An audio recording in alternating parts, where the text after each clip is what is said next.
কয়েকদিন আগে একজন মাদ্রাসা শিক্ষক কাজ করেছে, তার জন্য এবং তার স্ত্রীর জন্য কবর খুঁড়ে রেখে দিয়েছেন। সিমেন্ট বালি দিয়ে রড দিয়ে আবার ঢালাই করে রেখে দিয়েছে। আমি জানি না যে তারা কোন সেন্সে এটা করতেছে, কারণ কোরআন হাদিসে দলিল লাগবে। এখানে দুইটা বিষয় আছে, একটা হচ্ছে কবর নির্মাণ করে কবরটাকে রেখে দেওয়া, আর আরেকটা বিষয় হচ্ছে কবর নির্মাণ না বরং জায়গা বরাদ্দ রাখা। যেমন আম্মাজান আয়েশা সিদ্দিকা রাদিয়াল্লাহু তাআলা আনহা, তিনি নিজের জমিতে নিজের জন্য কবরের জায়গা নির্ধারণ করে দিয়েছিলেন। রাসূল আকরাম সাল্লাল্লাহু আলাইহি ওয়াসাল্লামের পাশে তার কবরের স্থান নির্ধারণ করেছিলেন, যা তিনি পরে হযরত ওমর ফারুক রাদিয়াল্লাহু তাআলা আনহুকে দিয়ে দিয়েছিলেন। মানে আল্লাহ রাসূল সাল্লাল্লাহু আলাইহি ওয়াসাল্লামকে দাফনটা কোথায় করা হয়েছিল? আম্মাজান আয়েশা সিদ্দিকা রাদিয়াল্লাহু তাআলা আনহার ঘরের মধ্যে। তো আল্লাহ রাসূলের দাফনের পরে যখন আবু বকরের দাফন হয়েছে, তারপরে একটা জায়গা তিনি খালি রেখেছিলেন। কার জন্য? আম্মাজান আয়েশা সিদ্দিকা রাদিয়াল্লাহু তাআলা আনহার জন্য। কেন? যে এই জায়গায় নবীজির পাশে আমি নিজে শয়ন করব। জায়গা যদি কেউ বরাদ্দ রাখে, এটা জায়েজ আছে। ওমর ফারুক রাদিয়াল্লাহু তাআলা আনহু তিনি ইন্তেকাল করার আগেই ওই জায়গাটি চেয়েছিলেন। এই জন্য আম্মাজান আয়েশা সিদ্দিকা রাদিয়াল্লাহু তাআলা আনহার দাফন ওখানে কিন্তু হয় নাই, হয়েছে ওমর রাদিয়াল্লাহু তাআলা আনহু।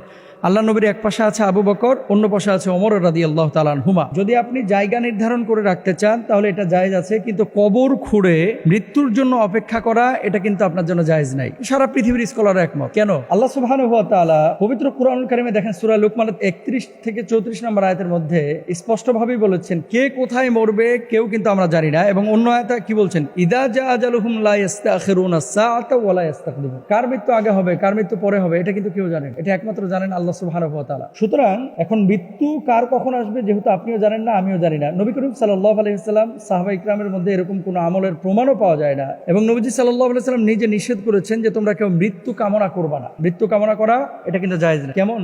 অসুস্থ হয়েছেন, আল্লাহকে বললেন আল্লাহ তুমি আমার উঠায় নাও, আল্লাহ তুমি আমার দুনিয়াতে রাখো না, আল্লাহ তুমি আমার নিয়ে চলে যাও। এরকম যদি কেউ মৃত্যু কামনা করে এটা তার জন্য কিন্তু মোটেও জায়েজ নাই। রাসূল আকরাম সাল্লাল্লাহু আলাইহি ওয়াসাল্লাম নিষেধ করেছেন তোমাদের কেউ যেন মৃত্যু কামনা না করে, কারণ সে যদি সৎকর্মশীল হয়ে লোক হয় তবে বেঁচে থাকলে হয়তো সে নেকির কাজ বৃদ্ধি করবে, আর যদি অন্যায়কারী হয় তাহলে হয়তো সে তওবা করে দ্বীনের পথে ফিরে আসবে। বুখারীর হাদিস কিন্তু। তাহলে আপনি কবর খুঁড়ে যদি মৃত্যু কামনা করেন এটা আপনার জন্য জায়েজ নাই, তবে কবরের জন্য জায়গা নির্ধারণ করতে পারেন। উজবেকিস্তানে একজন আল্লাহর ওলির দরবারে গিয়েছিলাম, তো তিনি তার জীবন দশায় যে কবরের মধ্যে ধ্যান করতেন। তারপরে এই যে সিলেটে এক মাহফিলে যাওয়ার পর এক দরবার দেখলাম, উনিও নাকি মাটির নিচে ধ্যান করতেন। তো ধ্যান করা এক জিনিস, আর কবরকে এভাবে খুঁড়ে রেখে মৃত্যুর জন্য প্রস্তুতি নেওয়া এটা আরেক জিনিস। এটা কিন্তু ইসলামী শরিয়া অনুমোদন করে না। তাহলে আপনি কি করবেন? আপনার করণীয় হচ্ছে মৃত্যু যখন চলে আসবে তখন আপনার ডেকে আনা লাগবে না, অটোমেটিক হয়ে যাবে। তো সেই মৃত্যুর জন্য প্রস্তুতি আপনাকে নিয়ে রাখতে হবে। কতটুকু আপনি সৎ কাজ করছেন, ভালো কাজ করছেন, কতটুকু আল্লাহর জন্য কাজ করতেছেন, এই জিনিসগুলো আপনি খেয়াল রাখবেন। আল্লাহ সুবহানাহু ওয়া তাআলা আমাদের সবাইকে তৌফিক দান করুন।